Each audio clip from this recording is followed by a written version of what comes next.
বন্ধুরা, কালকে এই পেঁপেটা কিনে এনেছি। তো এটাকে এখন কাটবো, কেটে আর একটু ঠাকুরকে দেব, তারপরে আমাদের।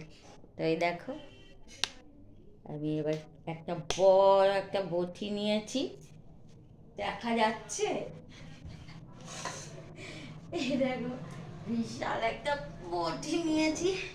তা ভালো করে বসি আগে। ওরে বাপরে! হ্যাঁ, আমি নিয়েছি, দিচ্ছি, দাঁড়াও। কি করে কাটি বলো তো এত বড়টাকে? আগে এইভাবে কেটে নি, কি বলো? দেখা যাচ্ছে? এই দেখো, এটা ঠাকুরকে দেব, কেটে নিচ্ছি। এই বটিটা ঠাকুরের জন্যই রেখেছি, বিশাল বড় বটিটা।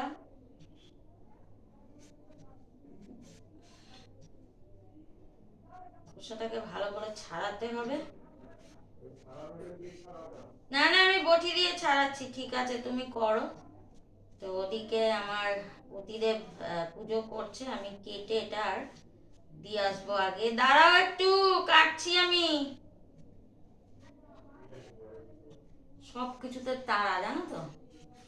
অবশ্য স্নান করে খালি গায়ে ঠাকুরকে দিচ্ছে। একটা বলেছি গেঞ্জি পরে দেবে ঠাকুরকে, সে শুনবেই না। দেখো, খোসাটা তো একটু ছাড়াতে দেরি হবে, বলো। দেখো, পেঁপেটা একটাও দানা নেই, কি সুন্দর! হা হা হা হা, দারুণ দারুণ, খুব সুন্দর। আমার অতটাও ভালো লাগে না ফল খেতে। কালকে পেঁপেটা দেখে আমার বেশ ভালো লাগছিল, বড় বড় পেঁপেগুলো ছিল। এই দেখো, তা চলো এটা আগে দিয়ে আসি ঠাকুরকে।